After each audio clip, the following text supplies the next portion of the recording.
भारत का एक ऐसा शहर है जिसके नाम का मतलब है हजारों बाग और एक ऐसा शहर जो झारखंड का दूसरा कोयला उत्पादन क्षेत्र है। इस शहर को माना जाता है पढ़े लिखों का शहर और पक्षियों और जानवरों के लिए स्वर्ग। शहर में मौजूद है चप्पे चप्पे पर हरियाली और गर्म पानी का झरना जो त्वचा संबंधी मरीजों के लिए किसी जादुई नुस्खे से कम नहीं है। जी हाँ दोस्तों, आज हम बात करने वाले हैं खूबसूरत पहाड़ियों के बीच बसे शहर हजारीबाग की। तो चलिए फिर देरी न करते हुए जानते हैं हजारीबाग को थोड़ा करीब से। लेकिन वीडियो को शुरू करने से पहले अगर आप हमारे चैनल पर पहली बार विजिट कर रहे हैं तो प्लीज चैनल को सब्सक्राइब कर लीजिए। दोस्तों 4302 वर्ग किलोमीटर के दायरे में फैला हजारीबाग एरिया में जितना बड़ा है देखने में उतना ही खूबसूरत और आकर्षक है। ये भारत के झारखंड राज्य के हजारीबाग जिले में बसा एक शहर है और जिले का हेडक्वार्टर भी है। हजारीबाग झारखंड के उत्तरी भाग में स्थित है और अपने मिलनसार रवैये और लोगों के लिए जाना जाता है, जहाँ करीब 21,10,000 से भी ज्यादा लोग निवास करते हैं, जिनमें 53% तो करीब पुरुषों की ही आबादी है जो शहर को आगे ले जाने में मदद करती है। वहीं 47% महिलाएं भी चौका चूल्हा, पढ़ाई लिखाई और जॉब वगैरह करती हैं। एक शहर के लिहाज से ना तो यहाँ लोगों की कमी है और न ही लोग के रहने के लिए जगह की, जहाँ करीब 488 लोग पर स्क्वायर किलोमीटर में फैले हुए हैं। अगर हजारीबाग में सबसे ज्यादा किसी का कंट्रीब्यूशन है तो वो है हिंदू धर्म में आस्था रखने वाले हिंदू भाइयों का, जो 74.63% की हिस्सेदारी रखते हैं। इसके बाद 19.90% मुस्लिम्स है, 3.21% के करीब क्रिश्चियंस है और 0.49% सिख जैसे कई धर्म के लोग शहर की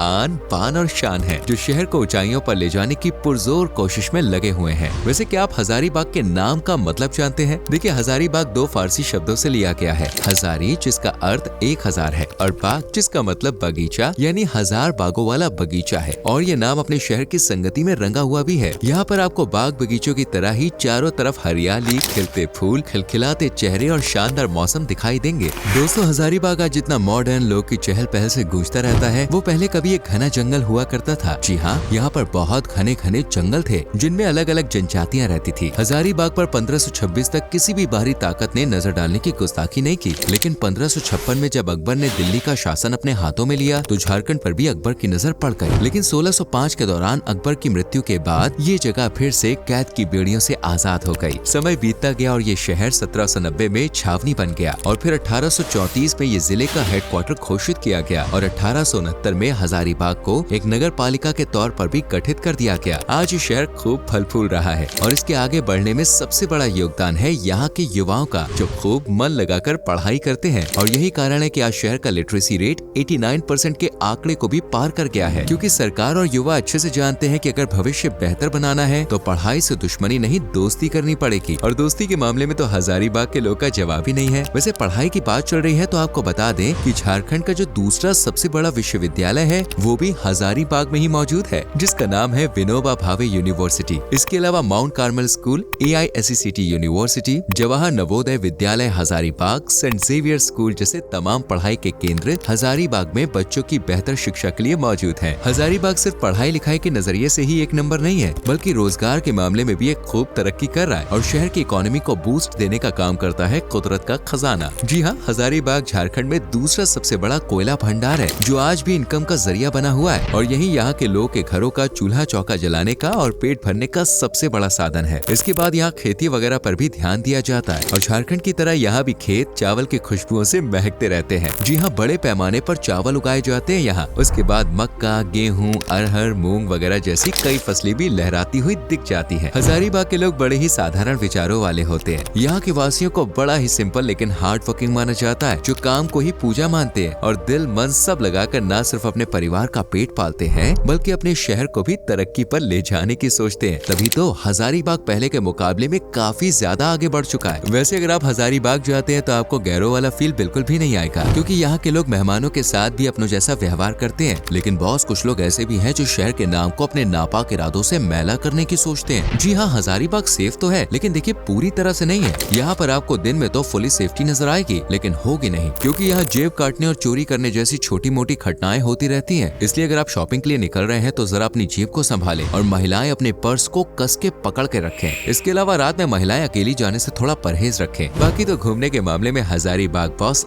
एक नंबर है। चलिए अब घूमने की बात की जाए तो जरा आपको भी हजारीबाग की सैर करा देते हैं और इसकी शानदार जगहों को एक्सप्लोर करते हैं। हजारीबाग को अगर मंदिरों का घर कहा जाए तो शायद गलत नहीं होगा, जहाँ एक से एक शानदार मंदिर मौजूद है और खूबसूरती को पेश करती है झीलें, जंगल, घाटियां, पहाड़ शहर की सुंदरता में चार चांद लगा देते हैं। जिनमें पहली जगह है राजरप्पा टेम्पल। रंग बिरंगे रंगों में रंगा ये मंदिर देखने में बड़ा शानदार है। मंदिर के अलावा ये भेरा और दामोदर नदी के संगम के तौर पर भी जाना जाता है। यहाँ गिरता पानी टूरिस्ट को अपनी ओर आकर्षित करने में कोई कमी नहीं छोड़ता। दरअसल दामोदर और भेरा नदियों का संगम यानी मिलान मनोहरी है, क्योंकि भेरा नदी लगभग 30 फीट की ऊंचाई से झरने की तरह गिरती है और इतनी ऊंचाई से गिरता साफ पानी वाकई ये खूबसूरत दिलकश नजारा पेश करता है। यहाँ भगवान के दर्शन करने के साथ साथ आप एडवेंचर का मजा भी ले सकते हैं। जी हाँ, बोटिंग करने की फुल व्यवस्था है। हजारीबाग सिर्फ इंसानों के लिए ही नहीं बल्कि जानवरों और पक्षियों के लिए स्वर्ग जैसा है और यहाँ मौजूद हजारीबाग वाइल्ड लाइफ सेंचुरी इसका बेस्ट एग्जाम्पल है। पहले ये सेंचुरी नेशनल पार्क हुआ करती थी, जिसकी स्थापना साल 1955 में हुई थी, लेकिन फिर इसे साल 1976 में वाइल्ड लाइफ सेंचुरी का दर्जा दे दिया गया। पहले ये नीलगाय, चीता, मोर, तेंदुओं, सुस्त भालू, काले भालू, लकड़बग्गा और कबूतरों का घर हुआ करता था, लेकिन आज यहाँ सिर्फ नीलगाय और लकड़बग्गा का राज है। जानवरों की गिनती के साथ यहाँ आने वाले पर्यटकों की गिनती भी कम होती जा रही है, लेकिन इससे पहले कि ये पूरी तरह से बंद हो जाए, आप एक बार इसका दीदार करके आइए। हजारीबाग से लगभग 25 किलोमीटर की दूरी पर बरका गांव मौजूद है। 5 किलोमीटर की उबड़ खाबड़ सड़क और फिर 1 किलोमीटर की ट्रैकिंग करने के बाद आपके चरण इस गांव में पड़ते हैं। यहाँ पर एक बरसों पुरानी गुफा है, जिसकी मान्यता ये है कि अगर यहाँ बरसों पानी कहा जाए तो रिमझिम बारिश होना शुरू हो जाती है। वैसे आप भी जरूर ट्राई कीजिएगा। इसके बाद चलते हैं बुधवा महादेव मंदिर में, जो भोले बाबा को समर्पित है। ये मंदिर शहर के मध्य में स्थित है और इसे करीब 400 साल पुराना बताया जाता है। अगर आप सोच रहे हैं कि यहाँ सिर्फ मंदिरों से ही घंटियों की आवाज, अगरबत्ती की खुशबू महकती है, तो आप गलत हैं, क्योंकि खुदरा गांव में एक बहुत बड़ी मस्जिद है जो सुंदरता का शानदार नमूना है। अब चलते हैं नरसिंह भगवान के दर्शन करने। नरसिंह स्थान टेम्पल जो हजारीबाग से करीब 6 किलोमीटर की दूरी पर मौजूद है। ये भगवान विष्णु के अवतारों में से एक भगवान नरसिंह को समर्पित है। वैसे तो साल भर यहाँ रौनक लगी रहती है, लेकिन जब मेला लगता है तो बात कुछ अलग ही होती है। रंग बिरंगी लाइट, साड़ी पहने और माथे पर बिंदी लगाई औरतें मंदिर की खूबसूरती कई गुना बढ़ा देती हैं। वहीं खुदा न खास्ता अगर आपको त्वचा से संबंधित कोई समस्या है तो आप बरकथा का गर्म झरना कुंड में भी जा सकते हैं। हजारीबाग जिले के बरकथा प्रखंड में बसा सूरज कुंड एशिया के सबसे बड़े गर्म झरने के स्रोत के तौर पर देखा जाता है। ऐतिहासिक, धार्मिक और प्राकृतिक तीनों ही नजरियों से ये झरना काफी मायने रखता है। यहाँ सूरज कुंड के अलावा ब्रह्म कुंड, राम कुंड, लक्ष्मण कुंड और सीता कुंड भी है। जहाँ सूरज कुंड का तापमान बहुत गर्म है, वहीं इसके बराबर में मौजूद सीता कुंड बहुत ही ठंडा है। वैसे क्या आपने कभी ऐसा मंदिर देखा है जिसकी दीवारें सीमेंट से नहीं बल्कि खाद्य सामग्री से बनी हो? नहीं, तो ये अजूबा आपको देखने को मिलेगा पंच मंदिर में, जो कि भगवान कृष्ण और राधा को समर्पित है। इस मंदिर की खूबसूरती बयां नहीं की जा सकती और इसकी दीवारें सीमेंट से ना बनी होकर दाल जैसी चीजों से बनी है। इसके अलावा भी कई जगह है, जैसे कोनार डैम, स्वर्ण जयंती पार्क, तिलैया, पारसनाथ टेम्पल। तमाम जगह घूमने के लिए और यादों को संजोने के लिए एकदम परफेक्ट है। लगता है कि आप घूमते घूमते थक गए, तो कोई बात नहीं, आइए पेट पूजा करवा देते हैं। बिहार के साथ साथ पूरे झारखंड की जान बसती है भाई लिट्टी चोखा में, जिसका स्वाद आय हाय हाय मजा ही आ जाता है। इसके बाद आप ढूसका और छोले भी ट्राई कर सकते हैं, जो कि चने, दाल और चावल से बनाया जाता है। इन तीनों को पीस कर, तल कर फिर स्वादिष्ट डिश को छोले के साथ ऐसे पेश किया जाता है। इसके अलावा यहाँ छिलका रोटी, ठेकुआ, मीठा खाजा, मालपुआ जैसी तमाम डिशेस जब जुबान पर लगती है ना, तो बस दिन रात सब बन जाता है। वहीं स्ट्रीट फूड में आपको चाउमीन, मोमोज, गोलगप्पे और आलू चाट जैसी कई चटकारे लेने वाली चीजें खाने को मिल जाएंगी। इन सबको ट्राई करके बॉस आपकी ट्रिप एकदम जायकेदार होने वाली है। वैसे ये शहर ना जायके में पीछे है और ना ही रौनक में। यहाँ कोई ना कोई त्योहार शहर को खुशियों से भरने आ ही जाता है। अगर होली पर रंगों की बौछार होती है तो दिवाली पर बम पटाखों की आवाज से पूरा शहर गूंज उठता है। यहाँ लक्ष्मी पूजा, छठ पूजा, ईद जैसे कई त्योहारों को बड़े ही हर्षोल्लास के साथ मनाया जाता है और इन त्योहारों के दौरान group dance, mimicry show, folk dance, लोगों की भीड़ और मिठाइयों की महक पूरे शहर में मिठास खोल देती है। यहाँ लोग किसी न किसी तरह खुशियों को ढूंढ ही लेते हैं। भले ही लोग की जेब फुल ना हो, लेकिन दिल गार्डन गार्डन रहता है। अगर आपका मन भी यहाँ जाने को मचल रहा है तो जरा यहाँ जाने का सही टाइम भी जान लीजिए, जो कि है अक्टूबर से अप्रैल के बीच। साल के इन महीनों के दौरान मौसम बड़ा चंचल और सुहावना होता है, इसलिए आप इन्हीं महीनों में जाइए। लेकिन जाना कैसे है वो मैं आपको बता देता हूँ। अगर आप हवाई यात्रा करना चाहते हैं तो हजारीबाग का अपना कोई एयरपोर्ट नहीं है, इसलिए आपको हजारीबाग से 2 घंटे की दूरी पर बिरसा मुंडा एयरपोर्ट पर उतरना होगा। इसके बाद आप टैक्सी वगैरह से यहाँ आ सकते हैं। वहीं रेल मार्ग की बात करें तो हजारीबाग रेलवे स्टेशन शहर से लगभग 3.5 किलोमीटर की दूरी पर है। ये station Delhi Kolkata railway line पर मौजूद है। अगर आप सड़क मार्ग से जाना चाहते हैं तो भी फुल इंतजाम है। ये शहर झारखंड राज्य सड़क परिवहन निगम के जरिए बोध गया,